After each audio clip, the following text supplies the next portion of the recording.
Hello, everybody. Welcome to Silent Podcast, the place where everything but silent.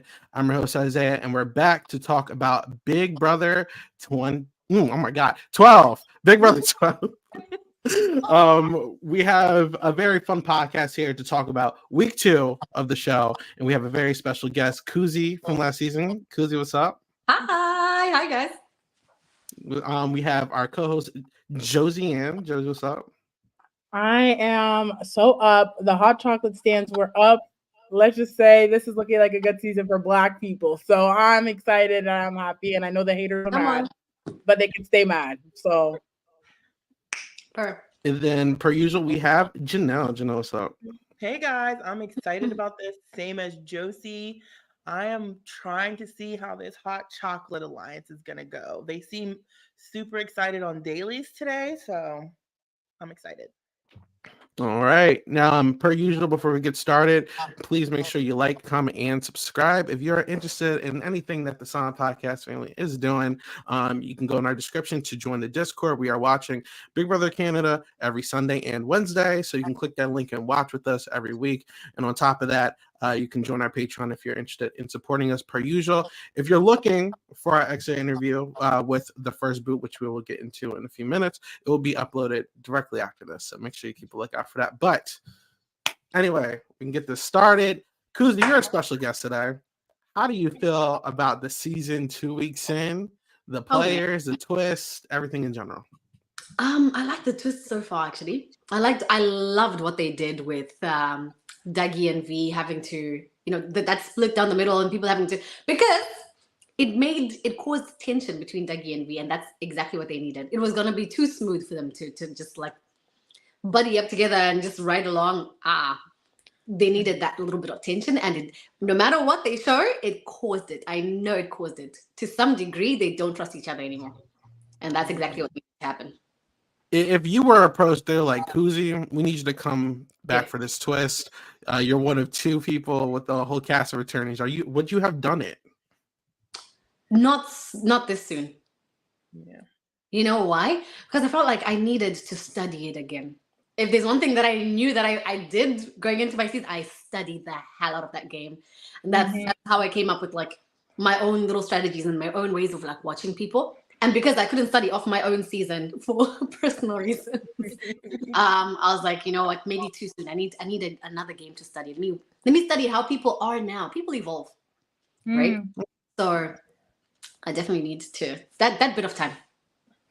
All right. Now, Janelle, we actually haven't been able to speak with you since our draft. So it's week 2. This is fully the completion of the Anthony HOH. How'd you feel how he ran his HOH this week? Well, first I want to say I hated the twist.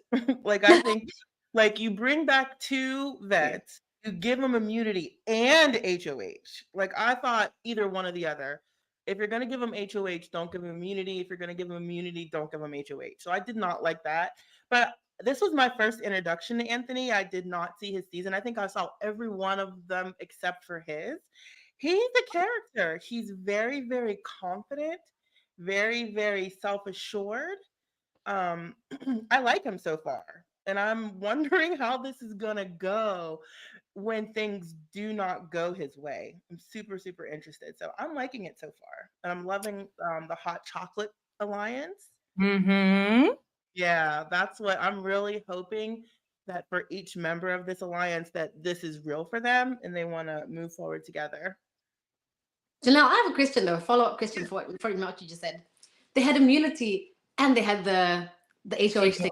Don't you think the HOH thing was like overridden? I mean, so the immunity thing was really overridden by the HOH thing? Because one of them is going to get HOH, and then obviously they're not going to put up the other because they're trying to get far. And the only people that are on their own sides are Dougie and V. They've got their own backs for sure, for now. Right.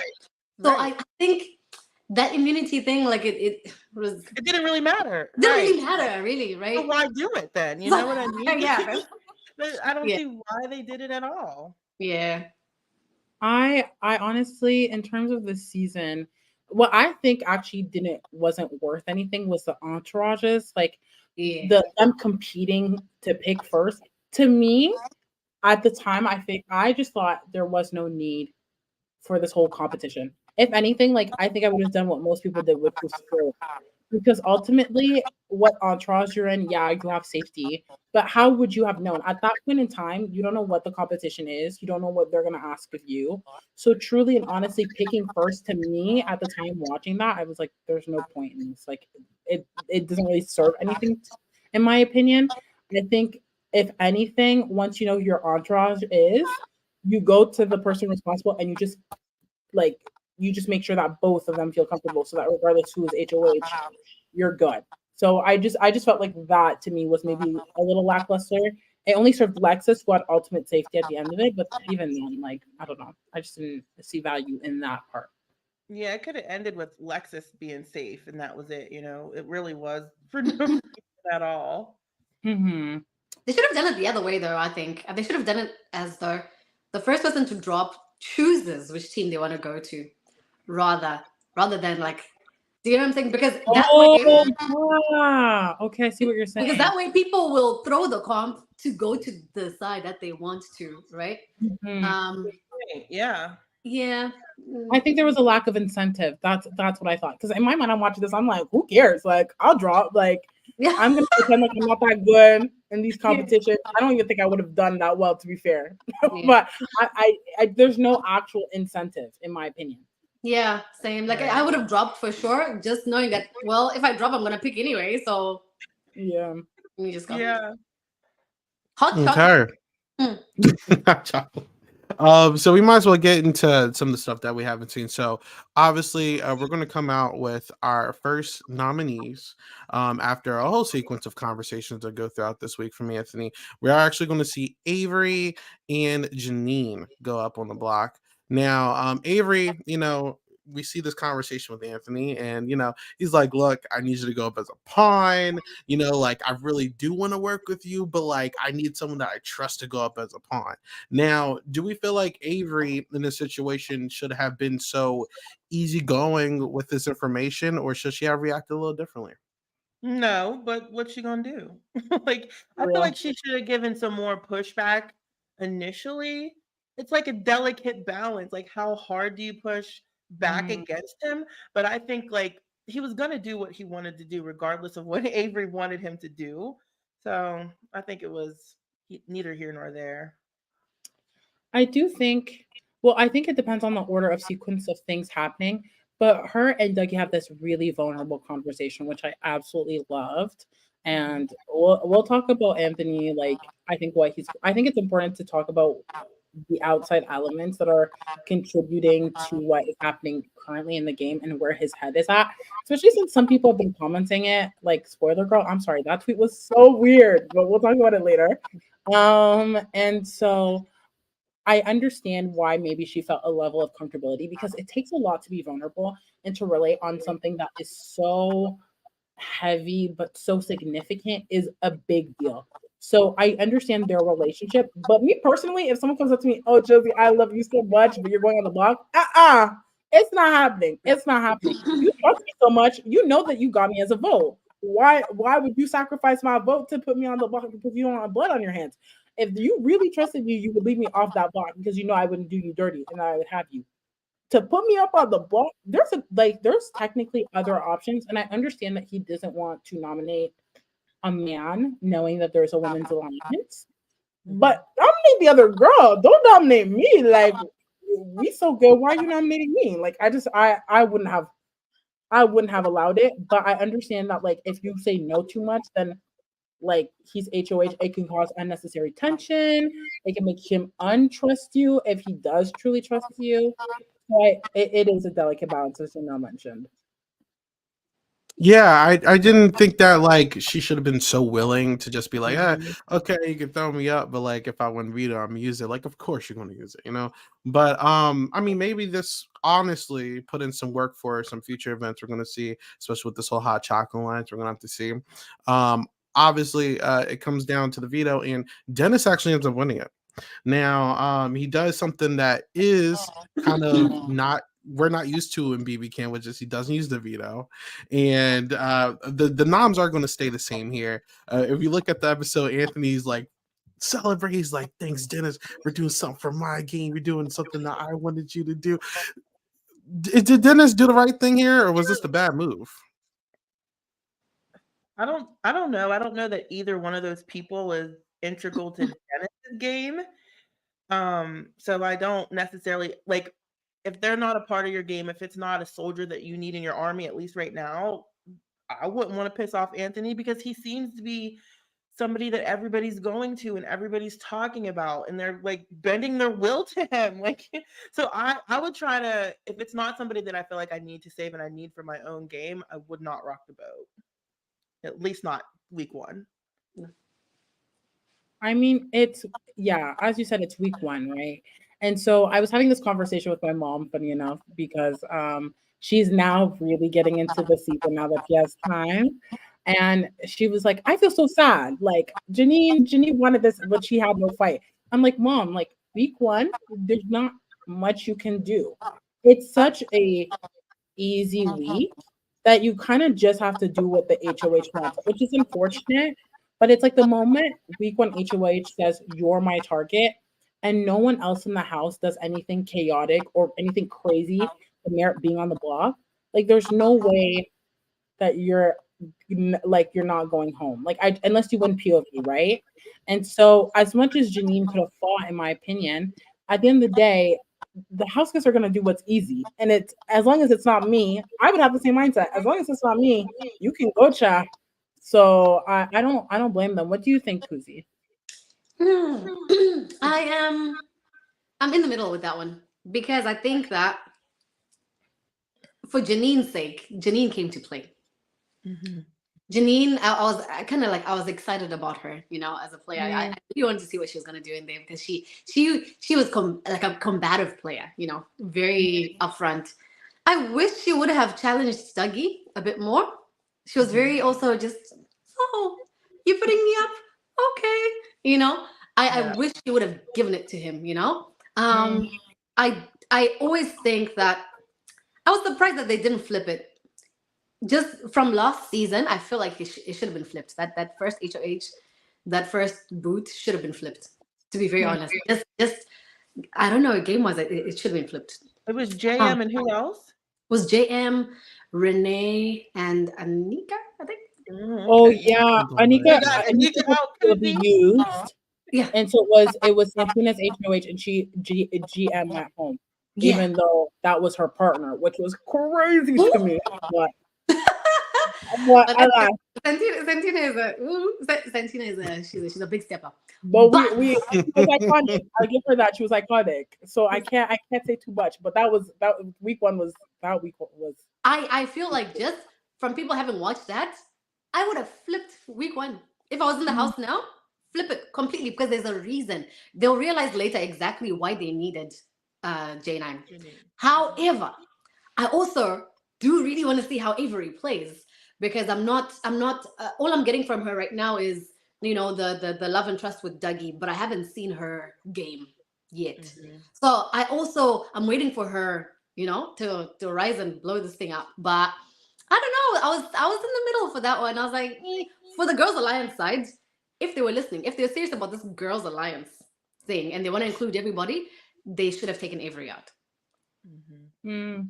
I think so. Why do you say that? I think because Avery is with Dougie.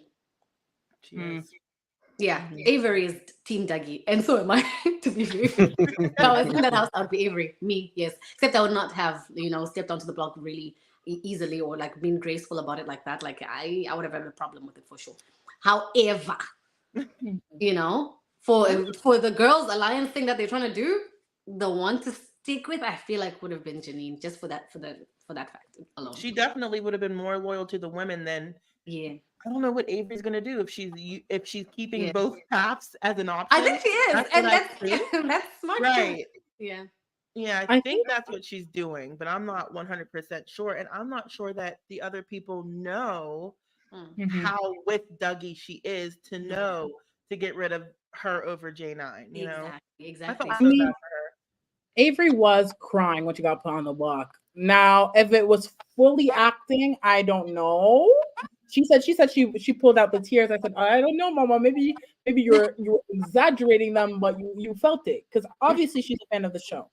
But I think they're not super aware of her game mindset, but also in the digital dailies, and I talked about it last week a little bit.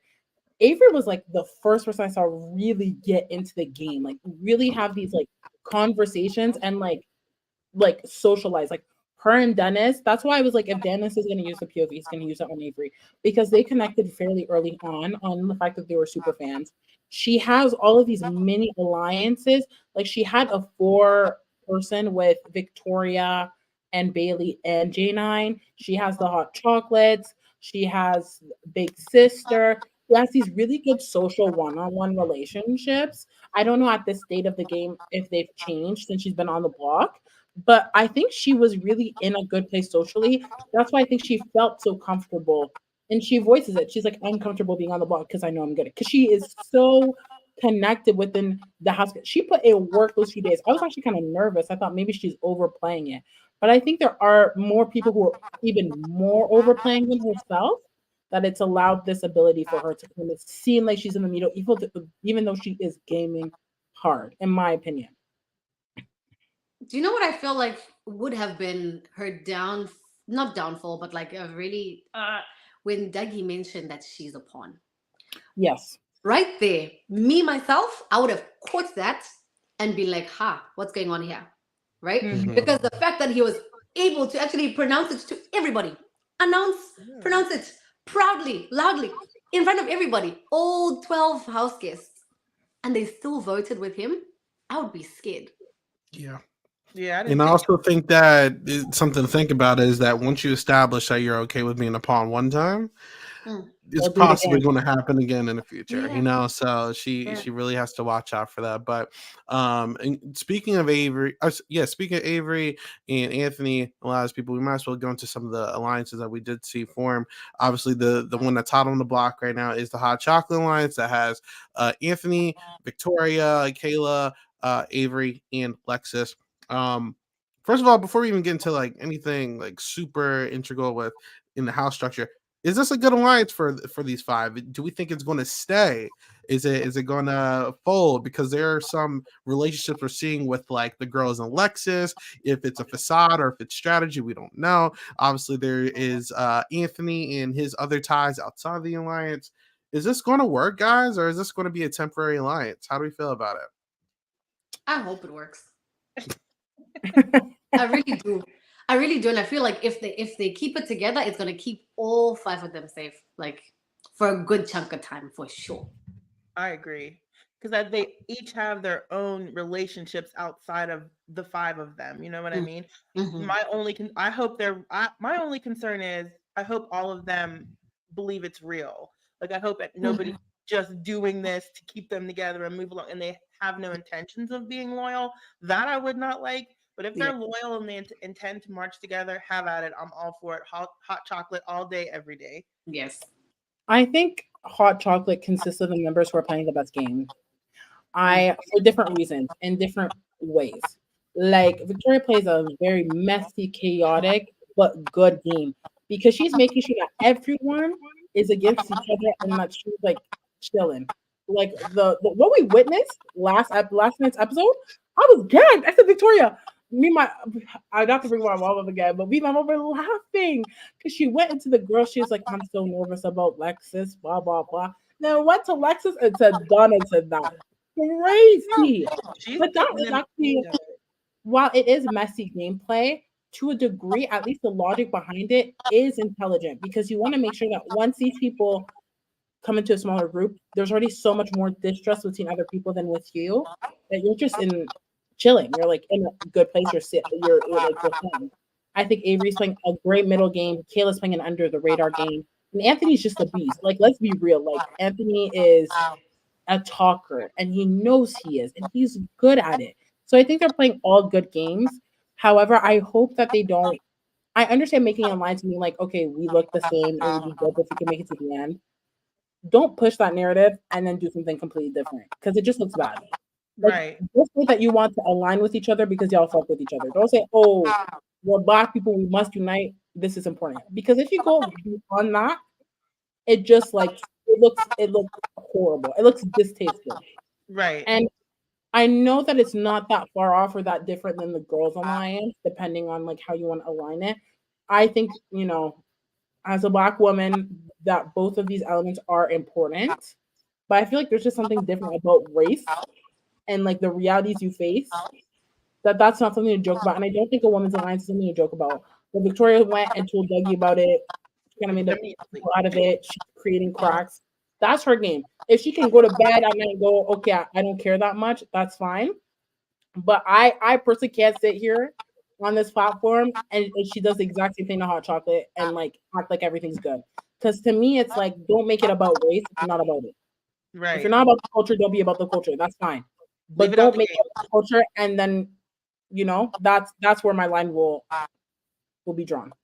I'm with you 100%, Jose. What were you gonna say, Kuzi? I was gonna say, like, I like the fact that it is somewhat announced, because if I can have an honest moment, last season I expected that we're all thinking on the same level. Mm-hmm. However, because it was not announced, people had loyalties somewhere else, and that hurts so much when you now walk out and you see, and you would have thought that, wow, I thought we would have. So now that it's announced, I hope it'll keep people accountable. Knowing this is accountability is what I'm looking for here. Also, having said that, I'm nervous about the way that Victoria went and said, oh, Lexus, and got Lexus into some mess, because she's pitting Lexus and Donna, right? But the day, and it will come, the day that they decide to go after V, they're going to find that thing out. And when they do, that's going to be the break of that alliance, this Hot Chocolate thing. Because there's going to be so much disappointment from Lex, having heard that, no, you are conspiring some ish, So I'm nervous about when that finally comes out. I hope it doesn't. I hope it comes out after the show and they get to see that it was just a game in her. But if it comes out during the play in-house, it could be really messy. It's not going to look good. Yeah, I was actually going to say... Yeah, I was actually more... No, you're good. I was going to say I was more concerned about whenever one of them doesn't win an HOH and it's time to like pitch your case to another person that's not in the Hot Chocolate, is it going to hit the fan, right? Like, I think we saw Lexus where she was like, I really want to confront this. I want to bring it up, but like, I know it's not the best in my game right now to do that. What's going to happen when one of you five don't win it, or a Donna wins it, or like a Dennis wins it or something, and you guys got to pitch for your life for these people, and then this comes up, and then people are going to be looking at Vic, people are going to be looking at Lexus, and it's going to be a mess at that point, So I am worried a little bit for that. Even let's say someone wins it, and everyone wants Lexus out right now. Hey, Avery wanted to be a pawn last week. Let's do it again. Boom, Avery and Lexus on the block. So it's a very scary situation. I hope that they clean that up a little bit. I'm a Vic fan, but I'm seeing the mess a little bit. This is why she was cast, but also it was a little spooky. So, hopefully they fix that up. Go ahead, Janelle. Sorry about that. Yeah, I'm super, super nervous that it's Lexus specifically, because I'm with Kuzi. If she hears that Victoria was pitting her against someone else unnecessarily, I would be, why, as an alliance member, why would you put me in? She could pick any other women. It doesn't have to be Lexus. She can do Bailey and Donna. Why specifically Lex? Because if she hears it, she's going to be hurt and then doubt the validity of that alliance. And then that's when you see it crumble. So I wish Victoria would choose to do that with other people and not people within the alliance that I hope is priority, Yeah. I don't think that, not to like discredit what you're saying, but I don't think she can do that with anyone else, because Lex is the one who's with the guys. You get what I'm saying? Like, it's not like it's Bailey, because if it was Bailey, I'm sure Victoria would have tossed her in there. But I think it's because it's Lexus that is chilling with these guys, that is hanging around them, which is like fine. I don't know why we're making a big deal. Like, I feel like they're just like nitpicking at small things and blowing it up, but I think they can't do it with anyone else. That being said, the reason why I'm not too worried about her finding that out, because it's very he said, she said, right? Like, it's a lot of like, she said this, you said this, blah. And the fact that she went to Lexus after and said, oh girl, you won't believe what Donna just said, then it's her word against Victoria, like Victoria's, if Donna comes and confronts Lexus, or they have a confrontation, and the work's already been done, that I think she already distrust Alexis. So it like they both distrust each other. So ultimately, I don't think it matters too much in the grand scheme if it comes to the forefront because it'll be he said, she said. But also, I wanted to say that I feel like Victoria really is playing like it's her second time. Like there is no mercy. You know, she was telling Anthony when Anthony was getting emotional, she was like, "We'll just get her dinner after this. Like it's fine." And I think that's what's interesting about All Stars. They're playing. They've already experienced it, and they don't want any regrets. They want to say, "I did everything. I put my heart on the line, and I can leave knowing that I tried to do everything." Because at the end of the day, you do all these backstabbing, crazy things, and then they meet up at the end of it, and they all kiki and become friends because you share an experience that no one else can relate to. Like people who've done the game can relate to it, but your season specifically with the everything around it, it's just a unique experience, right? And so you could tell that she is playing a more messy, chaotic game, but I could see the logic and the reasoning behind her decisions because she knows what it's like to get to the end, right? And you want to make sure that people trust you more than everyone else so that you can have an easier ride to the end. Like, will that necessarily happen? I don't know. She would have to get to the end to do that. But I think these seeds of doubt, even though it can be a bit messy, they're good to be planted early so that they can grow on their own. Because people are going to be paranoid anyways. So I think I understand her reasoning, but I think her methods could be a little bit cleaner, just a little bit. Like, You know what I don't understand? I don't understand these players. You're playing with Victoria. You really think she's gonna tell you truth? You really think she's gonna sit up next to you and tell you all the little things that are really true in her world? Hell no! I would not believe a single word that I hear from V unless I know it's confirmed by second source, because I know just how messy she likes to play for her own good, right? And why they're not catching on? Why they're not even? I wonder if it's still in the back of their mind to go after V and Dougie. I wonder because I think it's the inner fan because like yeah, watching US, I saw this with Suri. People are like, Suri's so dangerous, but like I want to be a part of a season that Suri does good in. Or yeah. like, oh, Kuzi's in this season, she's dangerous. But I want to be a part of a season that Kuzi's doing good. This that fandom because these are also these first people's time playing these games. So it's like, damn, like I know I should be coming after this person. I really want to play in a game with this person. It's a conflict for these people. I think we even saw Avery right when Vic came in. Oh my god, it's Spicy V. Like I want to play a game with Spicy V. I know she's messy, but as long as she's not doing it to me, people know Anthony's dangerous. But I want to play with Anthony's look. It's a thing right here. It's like I want to play with this person, even though I know I shouldn't. It's very interesting to look at. I agree with that. Yeah, I would. Oh, sorry, Joseph. Go ahead. I would be one of those fans. I know myself, like Kuzi, if you're in the house and you're like, like let's work together. I'm like, all right, let's go. I know myself. I can understand how meeting somebody that you admire on TV, who you respect as a player, and you're new and you're looking for guidance and what to do and what to say, and you could look to these people. I just hope in the back of their mind, okay, let's play for a little bit with them. But then we got to get to cracking and get these people out the house. I hope that's their mentality. For their best interests. Yes. So I would be one of those fans, unfortunately, that got sucked into the all-star. I would. No, I was gonna say the same thing. Like I think I said it last week. I was like, if Kuzi, if I can walk, if the icons of the icons that I truly respect were in the house, it's over. Like me, I'm gonna be your ally. Like it's period.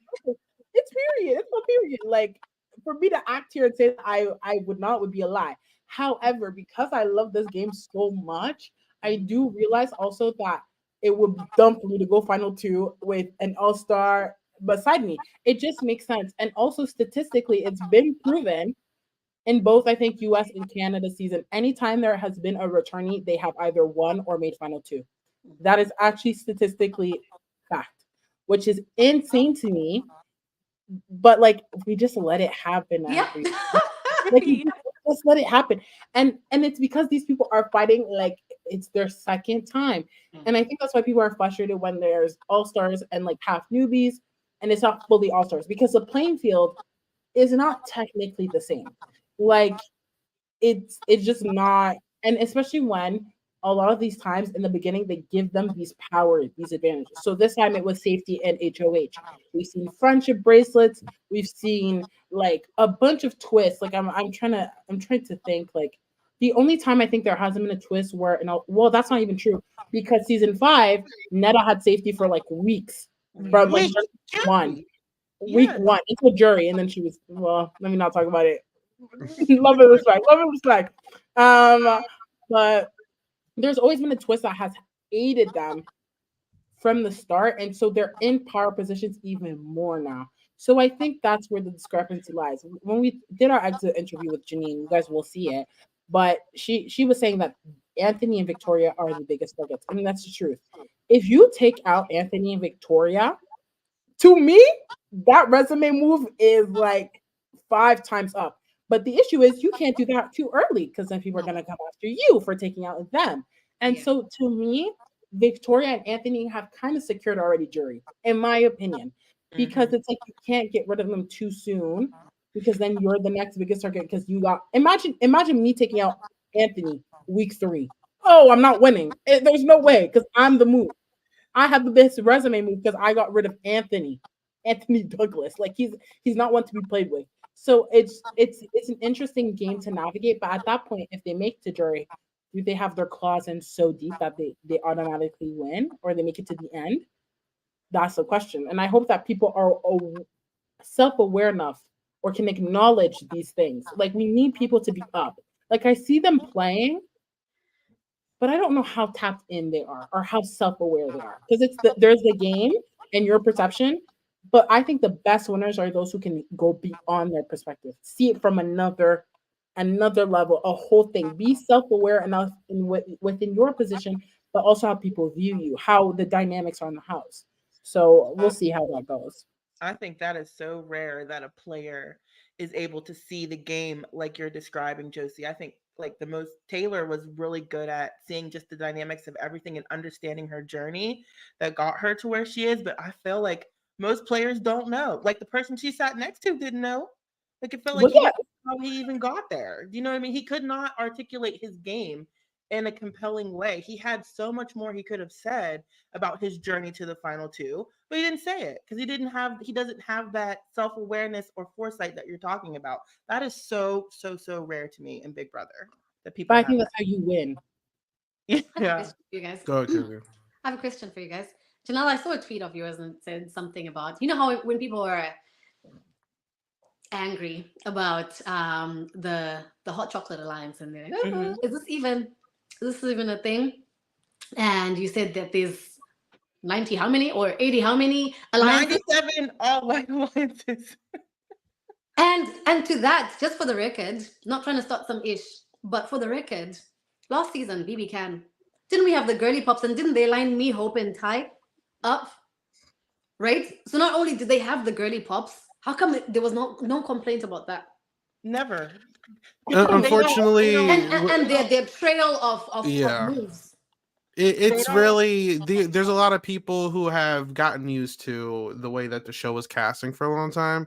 We're kind of still in this new era now where it's like we're for the first time, like I think in the last 3 years, where it's like there's more than just like one type of people. In terms of like likenesses and ethnicity and race and all that. So these alliances have been happening for a long time. It just usually happen with white people. You know what I'm saying? So it's like, all right, now you're giving a whole other bunch of people the opportunity to do that. It's going to happen naturally. Yeah. You know what I'm saying? The cookout in the US was like the first, in my opinion, the only time that alliance was formed specifically for a Black winner, because that didn't happen at the time. But I wouldn't say like even like Hot Chocolate, that's not the prerogative for Hot Chocolate. I think that they just genuinely want to work with each other, you know? So I think it does come from a place of ignorance. I don't even pay him any mind, if you want to be real to me. But, it's just annoying. It's really annoying to even bring that out and discredit people. Yeah. Right. And in the US, we see season after season after season of people of all white alliances taking over the game and banishing people as they see fit. But I think it's because the people of color announce that it matters to them, announce that they want to see each other do well, announce that they want to see each other in the final two, then people are like, they're doing it because of race. They're ignorant. They don't like to see Black unity. It's not Black unity is not a threat to them, but for some reason they take it that way. Mm-hmm. I think people forget that ultimately, again, this is a social experiment. And if you put in aspects of sociology and psychology and you evaluate it that way, it is natural for people who have similar or common interests to naturally gravitate towards each other.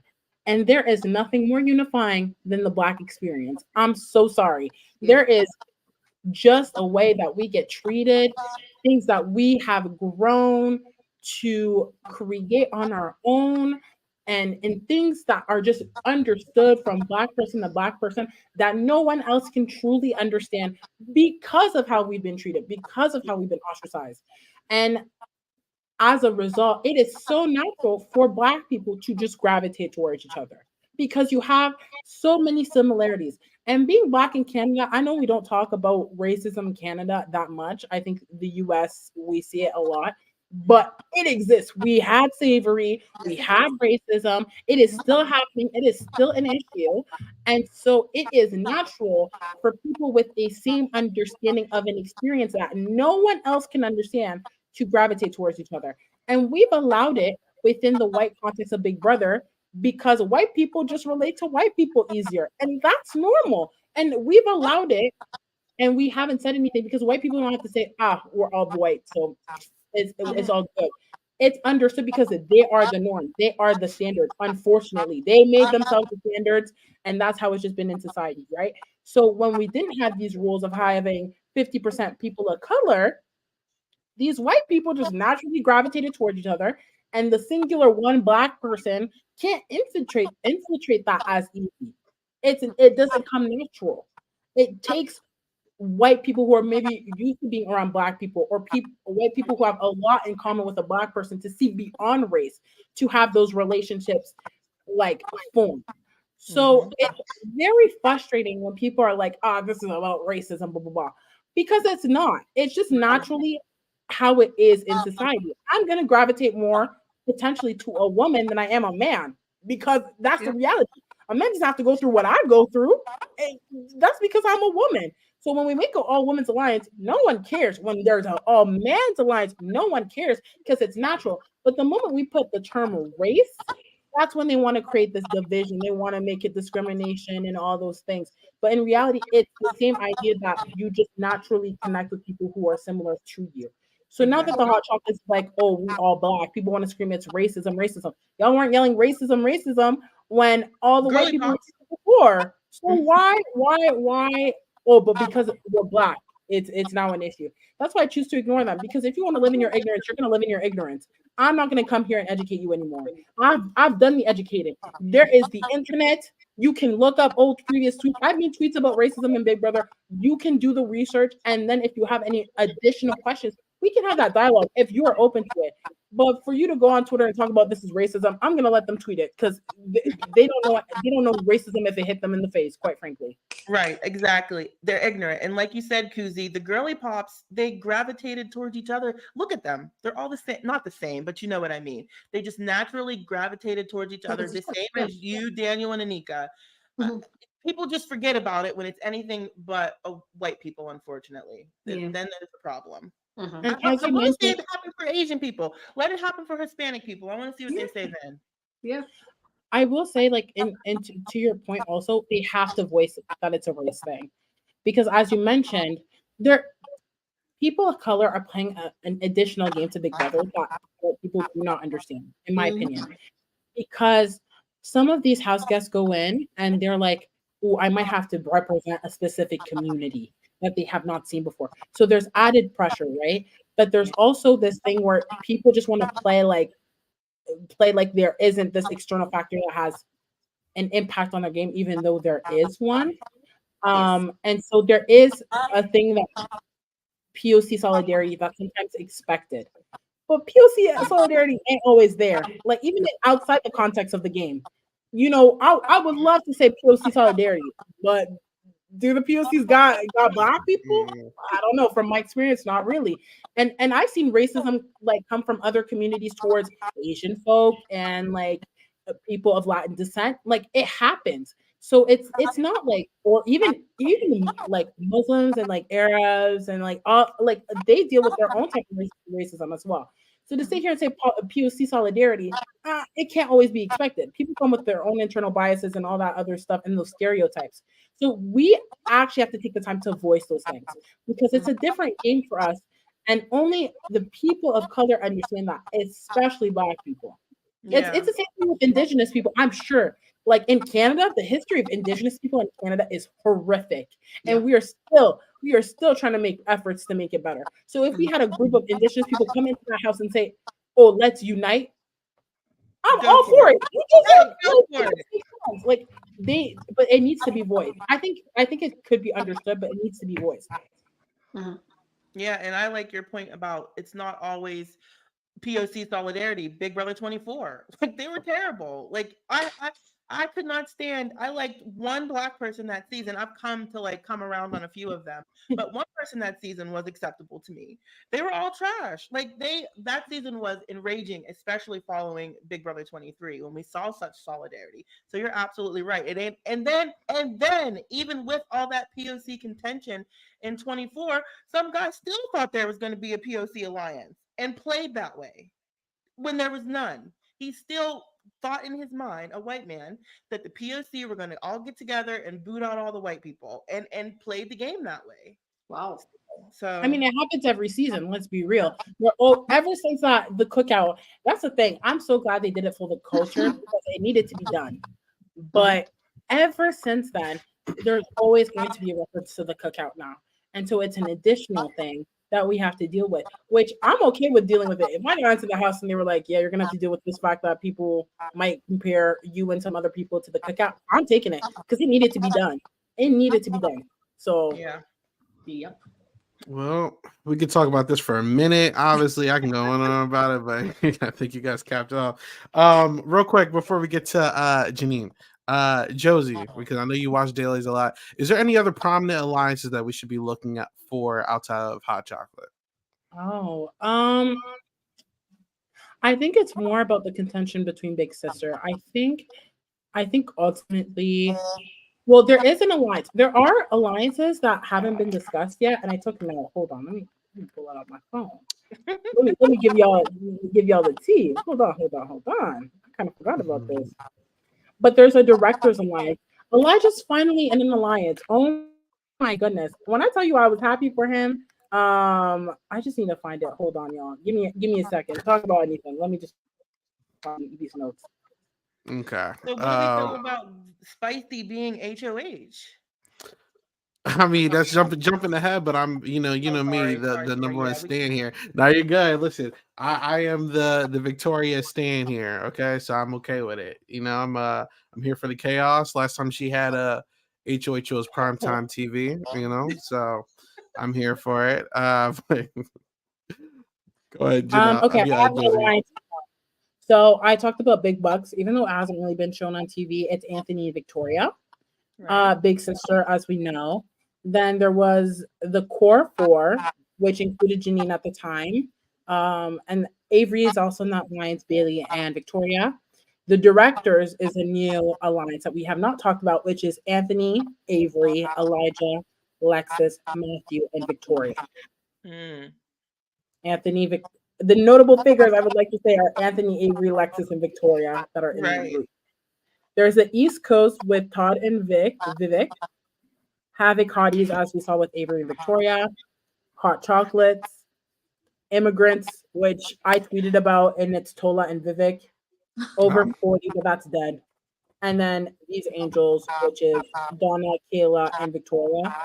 Oh, yeah. Okay. And then the men have something, but not really, which is Anthony, Matthew, Todd, Tola, and Vivek. But then we saw that Todd don't really trust Vivek, so I don't know how much I that don't think a means. lot of people trust Vivek right Yeah, now. he's totally- What?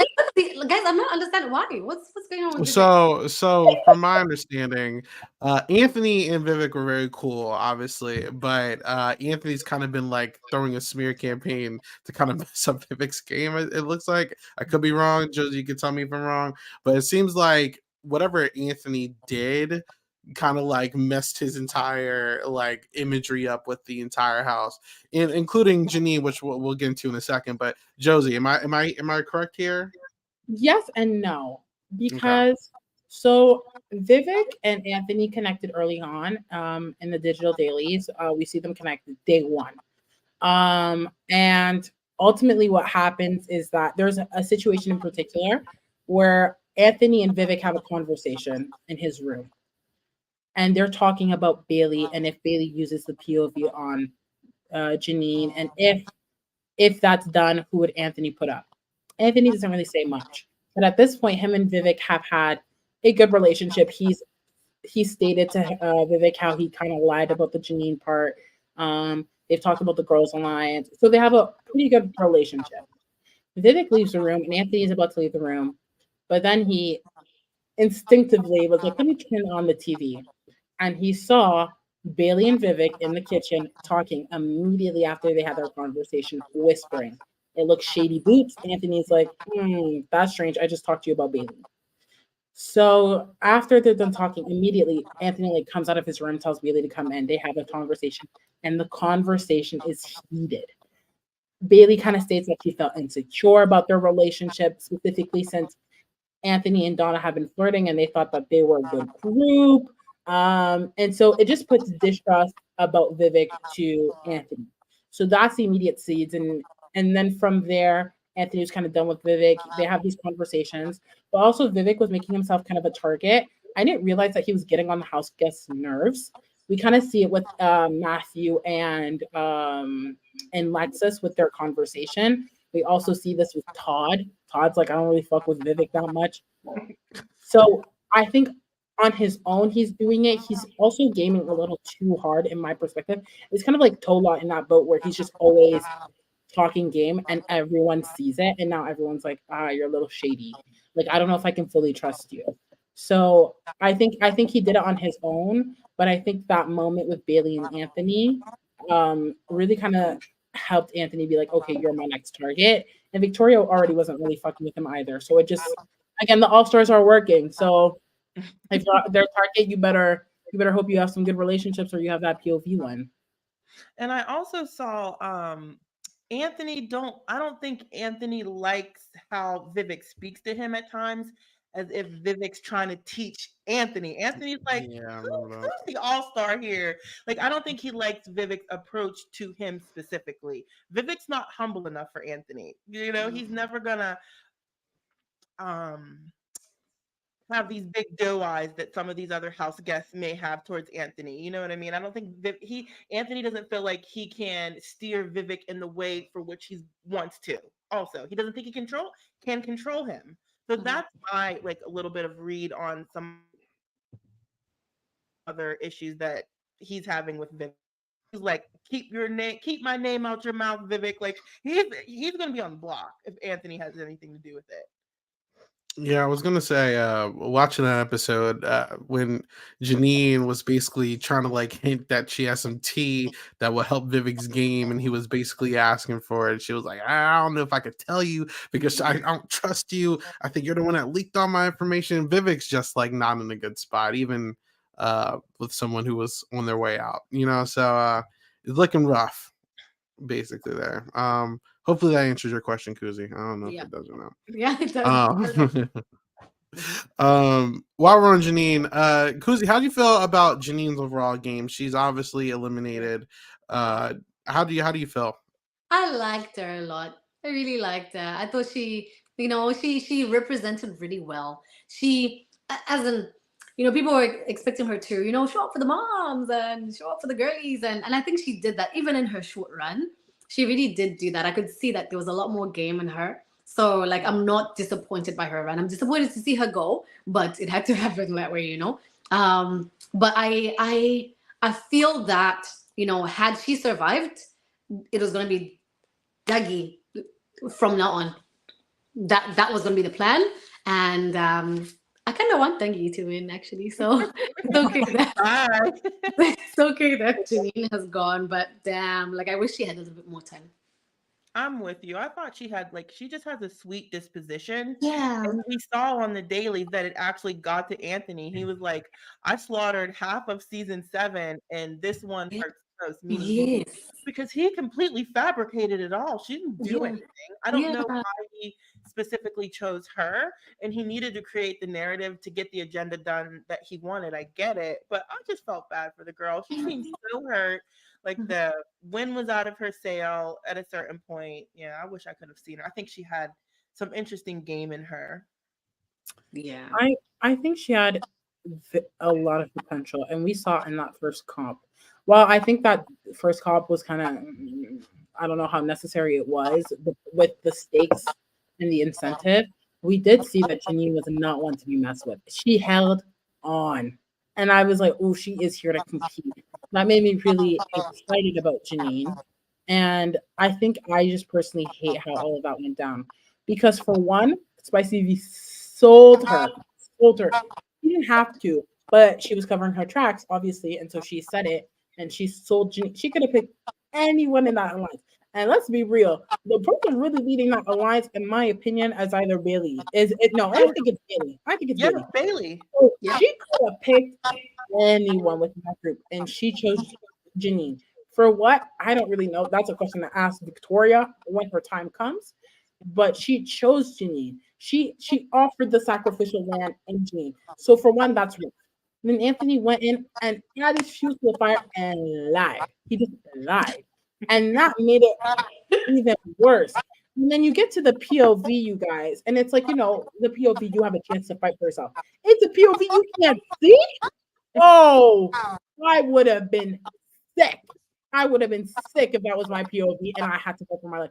You're telling me the 5 senses, I can't use one of them? That's crazy.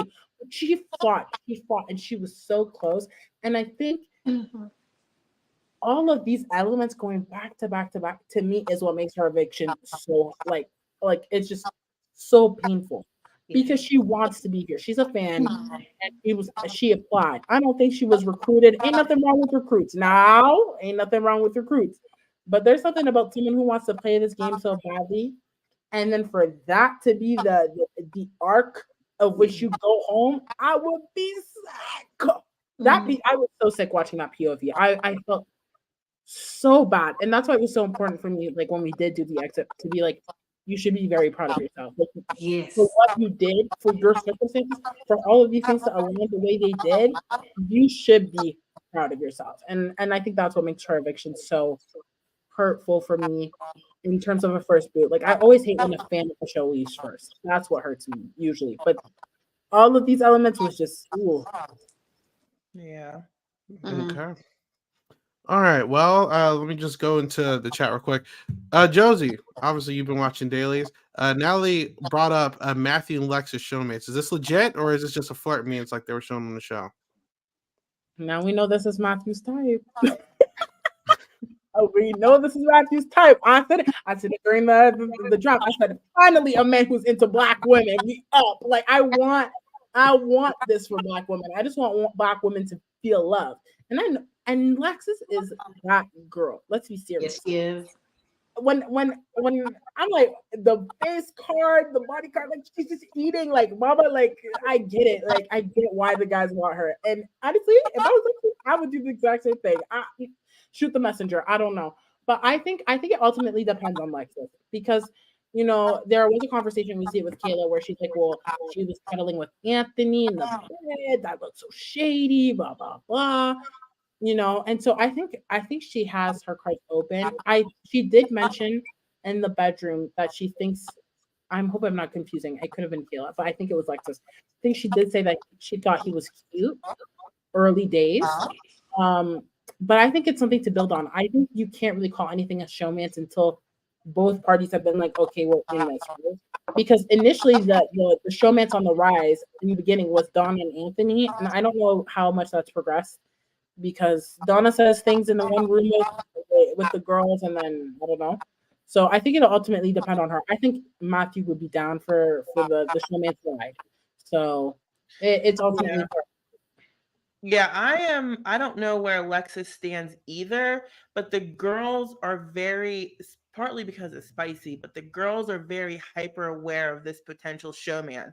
And they're seemingly like they were on her in the dailies about it. They were talking about, so what is this with Matthew? Are you basically asking her where are your loyalties? Are they with Matthew or are they with us? So she has pressure from people about this alliance, and she's like, no, I will always choose a girl over a guy. And so I'm interested to see where it goes. I don't think anything's solidified, like Josie said, but I'm interested to see if it Matthew isn't he a What'd you hot? say? He's a little cutie. Well, yeah. He's a little cutie. I like him. Like, I'm let's more an be Anthony real. girl then, because no, he looks like a little boy to me. Matthew looks like a little boy. Anthony looks like a man. He does Like, not. yes, Look he at his does. sweet little white chocolate. No, you can. But Anthony is also, anyways. Both of them. Let's just say there are some lucky men on the cast. Wait. But did you see the way like Dougie walked in? His sexy villain walk. Yes, I saw that. And Matthew was Why, like the opposite to me. My lord. Yeah, he's good What looking. is that? Yes.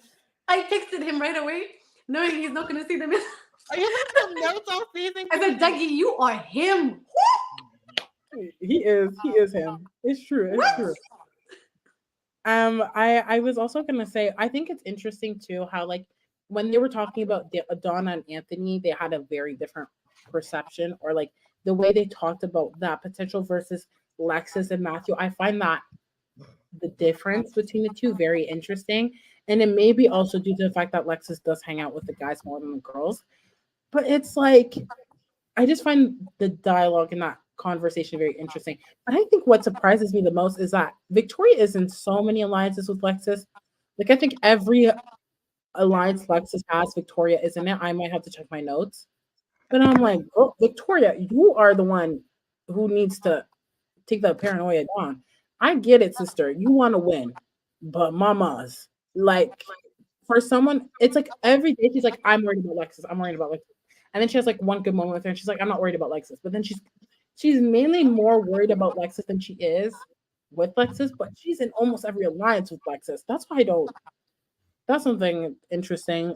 You know what I think it is? I think it's because they've got such contrasting games. Lexus has got this composure that yeah. And V doesn't play with composure. V plays boom, boom, boom, boom, boom. And Lexus is just, so I think it's misunderstanding. They don't understand each other yet. That's what I think. That's a good point, because Lexus is just very, very even kill. Like I couldn't imagine her. Like I feel like her reaction being excited and her reaction being mad would be similar. Like she's just like very even. So I agree with you on that. She's like very stoic too. But I feel like that's a conversation. I don't know. I just feel like maybe this is like communications degree coming out. I don't know. I just feel like when you have friends or anything, like even outside the Big Brother house, I feel like it's better to communicate your thoughts and your emotions and kind of get that cleared and sorted so that you can go off of that. Like you've ever been with a friend and you're like, I don't know where we really stand. And instead of like thinking about it, you just go and you tell that friend, here's where my head's at. Are we good? To me, that's a conversation that needs to be had. I don't think there's any shame in that in the Big Brother house when you need allies. Because if I come to you and I'm like, okay, this is how I'm feeling, can you tell me how you feel about this? To me, that demonstrates that you actually care and that you actually want to move forward with someone, but you need to be on that same page, and that's why you're going out of your way. I don't know why that's not being done. I feel like sometimes communication just like doesn't happen with certain house guests in the house, and like I don't get it. Like all you have is time. Like, do you not want to talk? Like, yeah. All right. We actually have another question from Joseph Bose in the chat. He said, guys, I may be wrong, but is Anthony playing too hard, too fast, trying to make sure he wins? Like, do we think that he's playing too hard too early in this game? I mean, he goes hard. Like he goes from a person just watching him for the first time. I think he goes hard. I don't know if it's too hard because it's working so far, but I don't know. I don't have one on that one. As someone who has seen Anthony play twice, I think Anthony's game style or gameplay works for Anthony because Anthony, within who he is himself, his swag, his je ne sais quoi, his charm, is what elevates that hard gameplay. Like not everyone can play with Anthony. Like if I don't know, if Adam Pike trying to play like Anthony, oh Lord, like that man would not have lasted as long as he did. Like there is gameplay for everyone, and I think his gameplay style works for him and who he is and the talent and the tools that he has at his disposal. However, sometimes when I watch the dailies, I'm like, ooh, this feels like a little too much. But he also has to play an aggressive game. He's not no small guy. He's not Elijah. He don't look like, you know what? Like Elijah's wearing like 5 layers of clothes constantly. Like he just in and of himself, like it's almost like you want to doubt him or you want to be like, oh, it's just Elijah.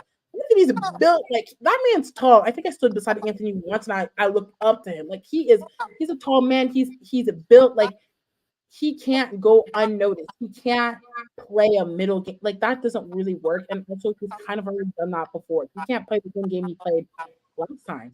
So I think it is a more aggressive and assertive game, but it works for him. And he's able to talk people down. Like there is if you guys have not seen season 7, there is a scene that is so funny to me because he's self-aware of what he looks like. So he was talking to a girl and he was whispering in an assertive manner. And like when you look at that, you're like, why is he whispering? But because he knows what he looks like, he knows that he has to navigate the game differently. So when he's talking to her, he has to whisper. Like I think he recognizes what he needs to do and what position he's in. And you might not like it, but like he still gets the job done. He does what needs to be required of him. And he's not being targeted this week, obviously. Vic is HOH. So he can play maybe a little bit more of a cooler game and kind of have that week to reset with certain people if they thought he was too aggressive. But he has to play an aggressive game. Like we have to take that into consideration. I hope he does that, Josie, what you said. Take this week to really chill and not necessarily be in the mix. I think he needs that, honestly, to like take a back seat and not be in everything or be in it behind the scenes, but not so in the forefront. Yeah, I think this needs to be a social game week and not a strategy week. Last week was strategy. This week needs to be social game. Yeah. And this is the last one. Oh, I was just about to say, no, you're okay because this is actually for Kuzi to walk in the chat.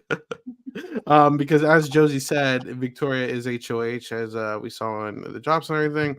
Tawana's saying, I think Victoria winning isn't that bad because there's 2 easy targets. Do you think this is a good HOH for Victoria, or maybe she shouldn't have won it? I think it's a good thing that she won for sure because let's say it was Dennis that had won.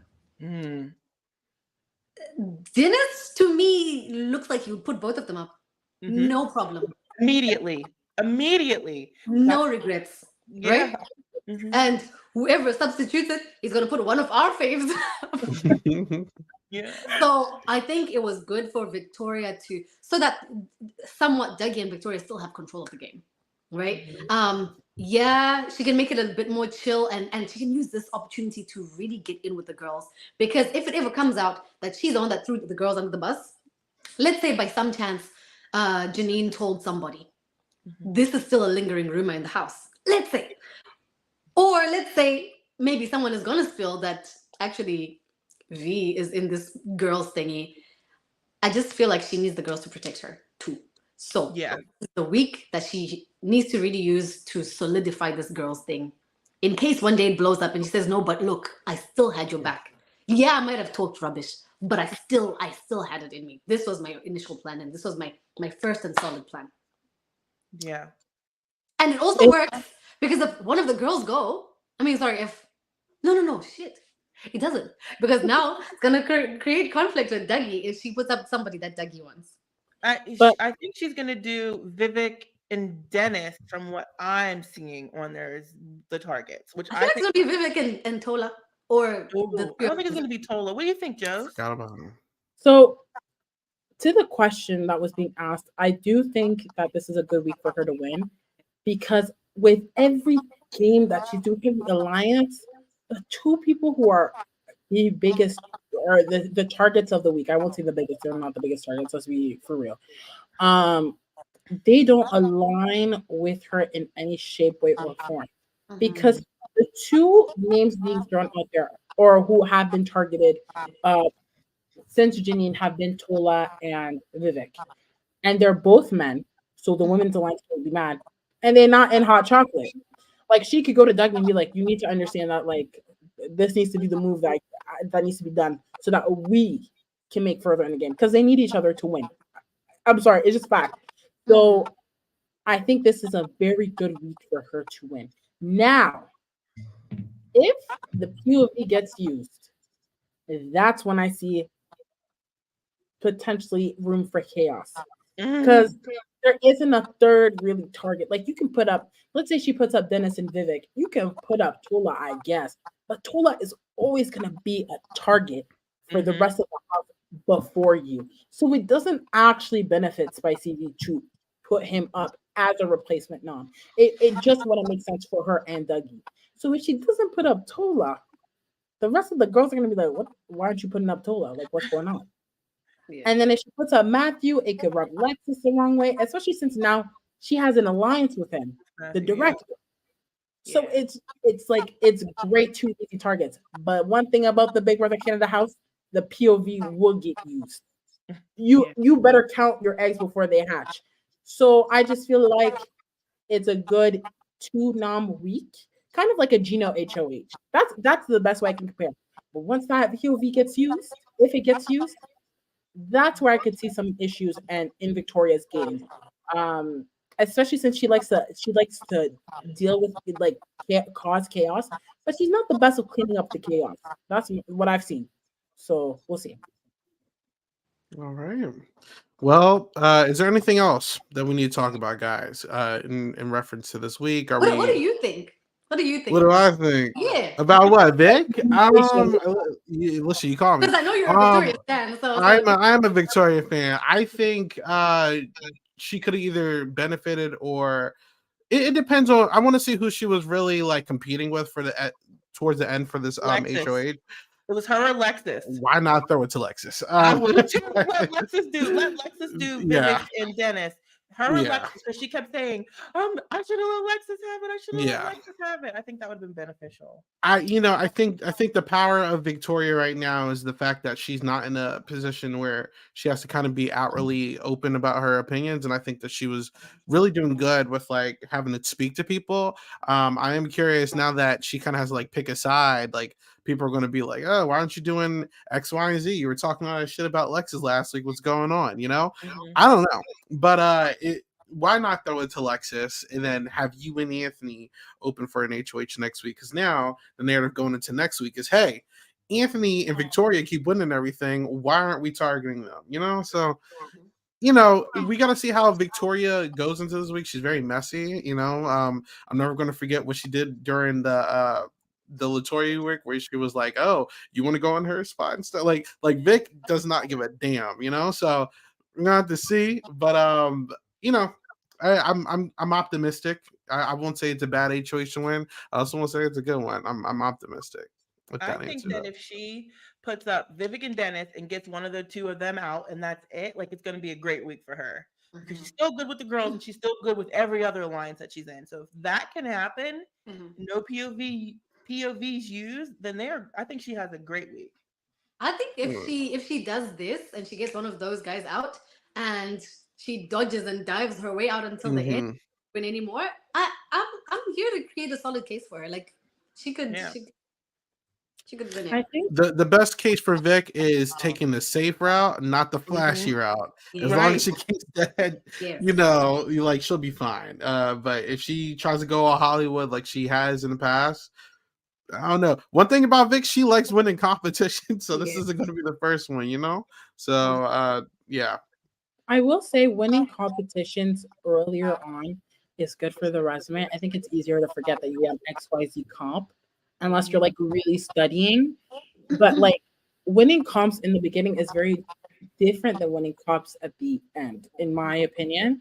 They're more memorable, there's less people, there's more culture, there's all these things, right? So for example, when Dennis is like, oh, I might throw this POV and ends up winning it, I don't even think it's that bad of a move, because it's like also people are a little bit scared now. They're like, oh, Dennis can compete technically. Like he can compete.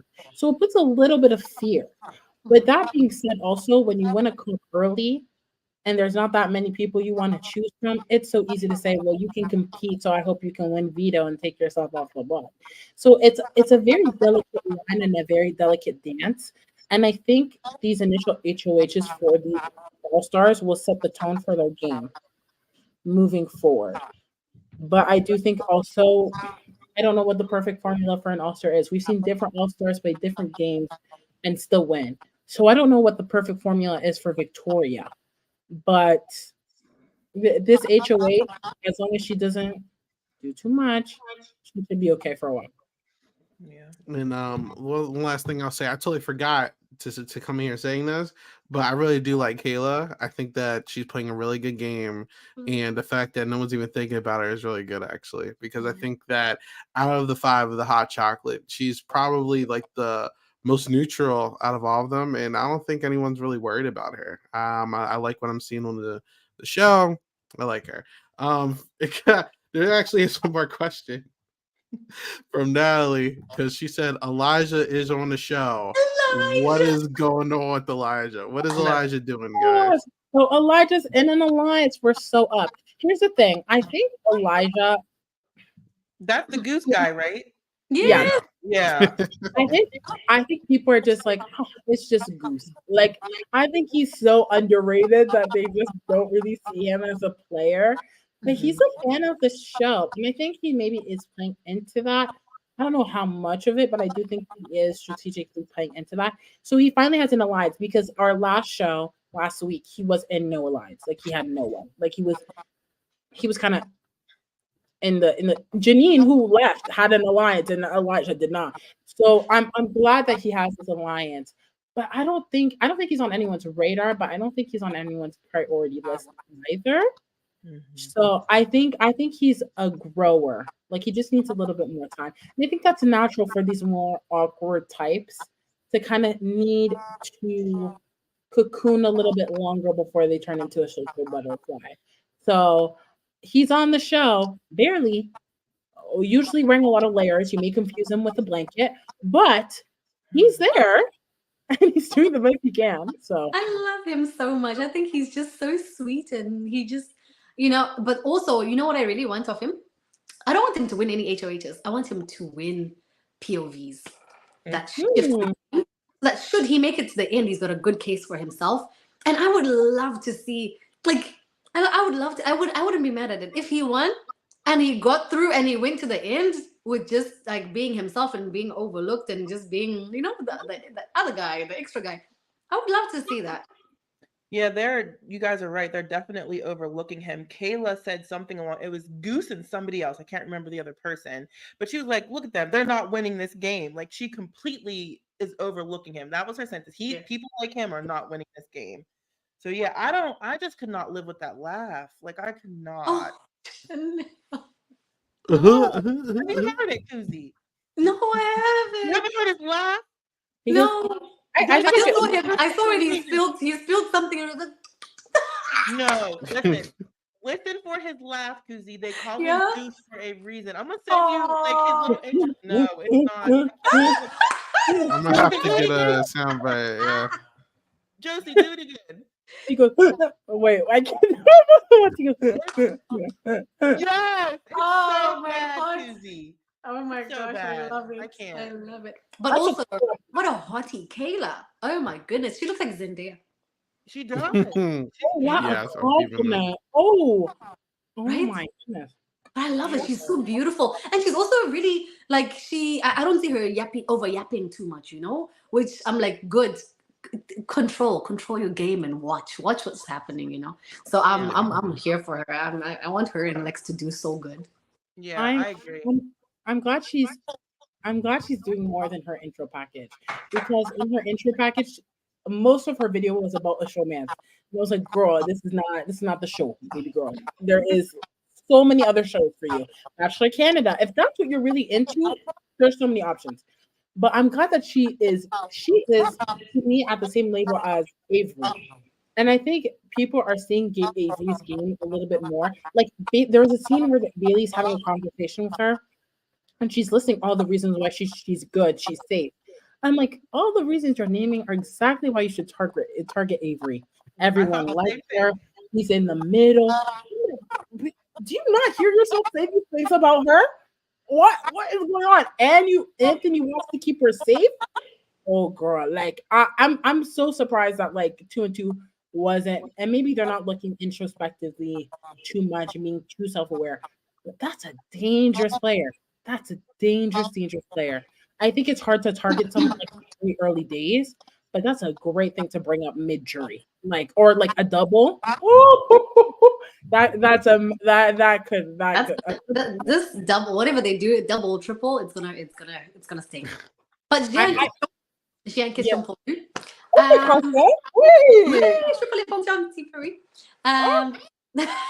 So, if they were to have added one more All-Star, who would you have wanted to see play along Dougie and Spice?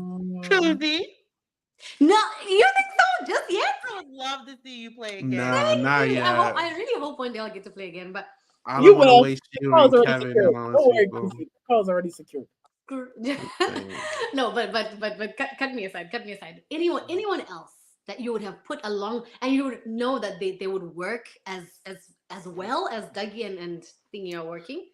I wouldn't, I'm trying to not have like recency bias, so I'm not going to pick like you or Kevin or Satine or anyone from like the last few seasons. Okay. But if there was another person, I would have picked someone from the same season as Victoria. I would have picked Kiefer. I would have been interested to see how Kiefer did. Yes. I think it would have been interesting. That's with a bunch of newbies. Sure. Yeah. Yeah, it's different. So I would have As an alum, who would you pick, Coos? Yee. You're gonna get her in trouble. Yeah, feel free not to answer that. Let me think about it. I've got a few choices. Let me think about it. Okay. I'm going season by season. That's why I'm like, I've only watched like the last 3, so I'm limited. Because honestly, there are people that I would like to see play again, but in a cast full of all-stars. Specifically, if there are all-stars I want, there are people, I don't even want to call them all-stars. There are people who have been tweeting and talking shit about other house guests that I want to see in a house full of all-stars. I want to see Emmett full of a house of all-stars after all the shit he's talked. Liza, I want them in the house, and I want to see how they conduct themselves after spewing all that shit on Twitter. That's something I want to see personally. Nothing against them, but I'm just saying, like, if you're gonna say all that stuff, you better be ready to stand 10 toes down. That's what I would like to see, because I want to see how they do in that setting. But in terms of like, what about Erica?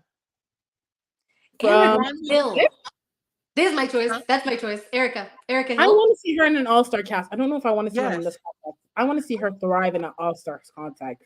I think if I had to pick anyone, I think I'm gonna go.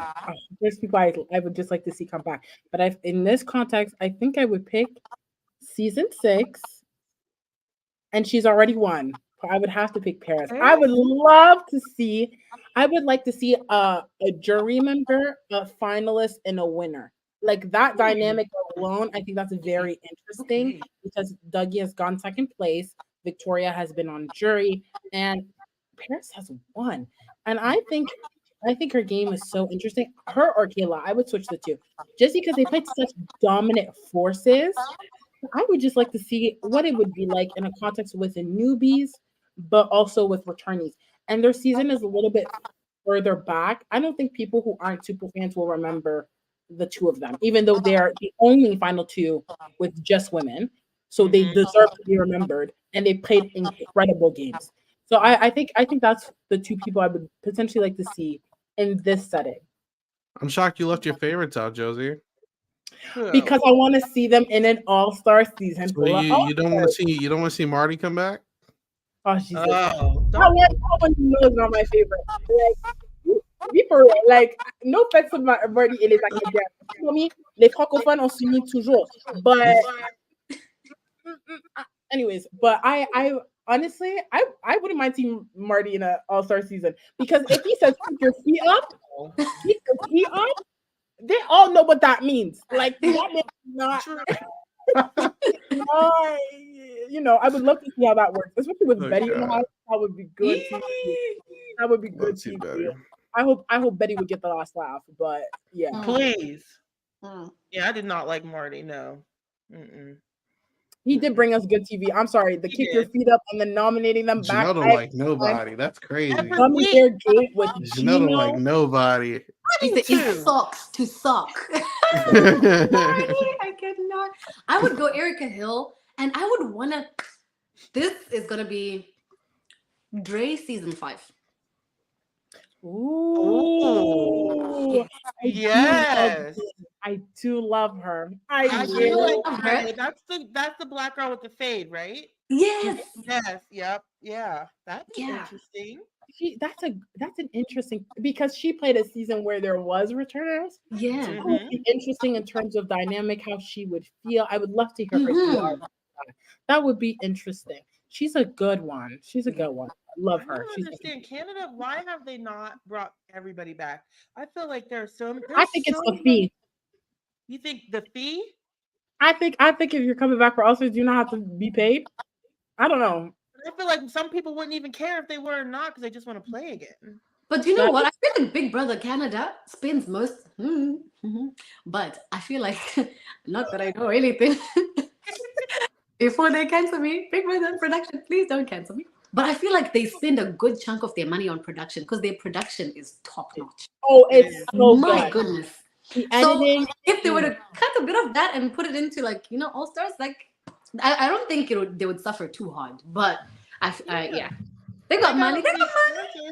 They got all these sponsors. Arissa ran off $10,000 from this, $10,000 from this. Listen, Arissa just looks expensive. Put that towards the cast. Let me tell you, that woman, you almost don't even want to touch her because she just looks like money. That dress she wore yesterday. Oh, Arissa, that dress. I'm gonna need the stylist to forward me. Listen, that stylist worked overnight. I'm telling you, it was a good look. But you brought up the sponsorships, which is something I wanted to talk about because I think we need to address Twitter a little bit. You know what? Let me open the space to talk with Twitter. Not the I'm gonna pick my route. I'm gonna choose my words very carefully. But I do want to talk about the realities of being a show in Canada. Because I think there has been a lot of comparisons to the US, and I understand it in the sense that they're both Big Brother. But I think people are failing to realize the realities and how different both realities are. For one, when Arissa says that it's crazy that they have 12 seasons, it is literally insane. Canadian productions do not last that long. They do not last that long. The funding is not the same. We do not have the same budget as Americans. We do not have the same realities. And so when people compare the two and then they complain about the sponsorships, I don't think they understand that they need it to function. They need it to have this show. You love the show so much. If you love it, you're going to have to listen to these sponsorships. I'm sorry, I don't know what to tell you. They have a skip room.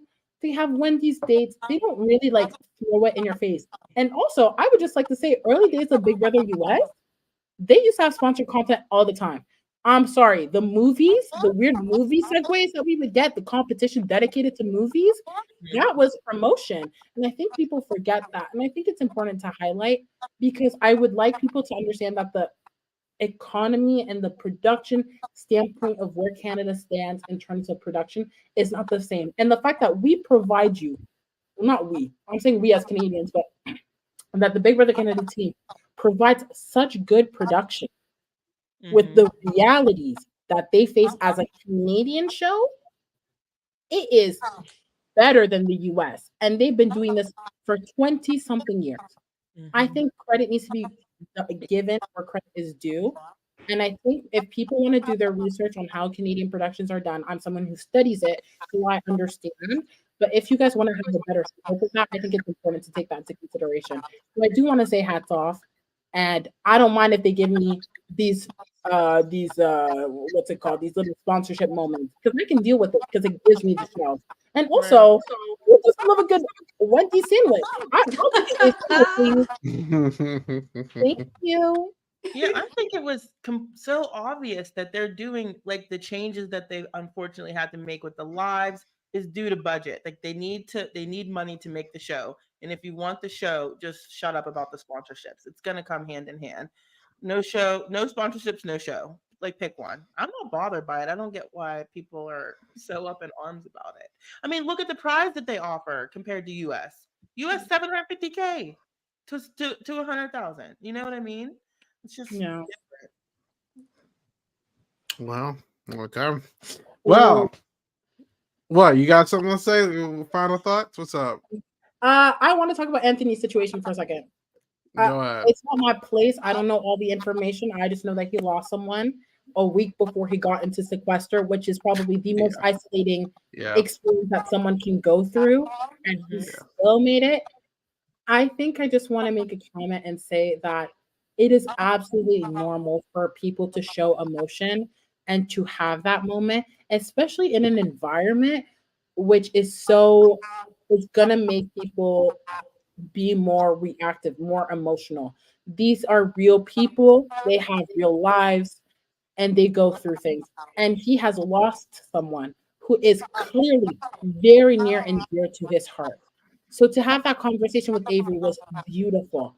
For him to have Dane, someone who he met through this experience, someone who clearly is someone he is connected to outside of that experience, and that they have such a good relationship, and they shared that intimate moment with us, I think was so beautiful. And I thought it was so pity for someone to go and tweet about that experience and make fun of them and dehumanize someone because it's for show. It's a show, yes, I get it, but these are humans. And I hope that this could be a moment that we give these house guests grace and the opportunity to recognize that they are humans who are just on a show, but they are just like us. They're going through the same thing. And I hope that this starts a dialogue of treating these people as humans and not just these players for our entertainment, because they have lives before, during, and after the game. So I just hope that people will extend a little bit more grace, specifically towards Anthony, who lost someone. Like, you guys absolutely, either you've never felt the feeling of loss, or you have lost someone and you know how much that is painful. And so I just hope that people understand that. Like, that is absolutely, I was so upset with that tweet. Like, that was so ridiculous. That account does not care. There's no, like, that account is trash. I'm sorry. That account does not Well, I'm sure other people feel the same way about that one account. Like, that one account said that tweet and said it and has a platform so multiple people can see it. But I'm sure there are people who ultimately feel that way as well.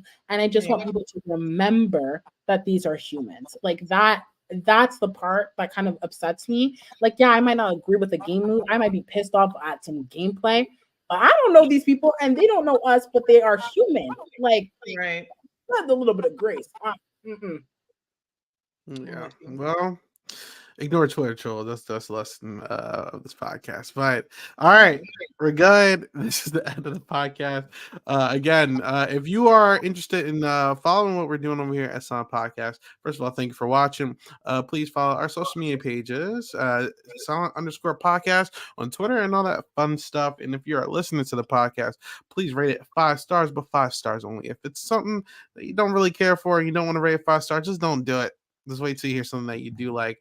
But Kuzi, thank you so much for joining us tonight. Me, guys. This is so nice. This is lovely. I'll come back anytime you want me to. Appreciate you. Where can people find you? Yes, please. I'll say, where can people find you? Oh wait, jokes. I hope. I thought you said, and we will remind you. I was like, yes. Where can people find me on Instagram and Twitter, more or less, but probably Instagram. That's my handle right there, Kuziva Kwashi ____ in case you cannot find me. But you'll probably find me by the time you get to the S. But then also, speaking of this, can you see how long this handle is? Yes. See how long? Sometimes you don't find me until you get to the very last underscore. But there are people that manage to get inside my DMs, which means you are so miserable in your own life to climb into my DMs after typing my name. Are you not tired? Exactly, Anyway. Susie. Anyway, because you're Kwashi __, feel free to go and that's my Instagram. All right. Mhm. In the chat, Dave also said Yate and Preach Josie. All right, so shout out Hi, to DC! Dave. Thank Uh, you. I do have my twin. Hello! I love that I guy. need to look at But the comment. Josie, where can people find you? What do you get into? Oh, well, you know me. I just be in the Twitter streets. Yes, That's you my bread and butter. My bread and butter. I mean, absolutely. I just tweet for fun. But Love is Blind just ended.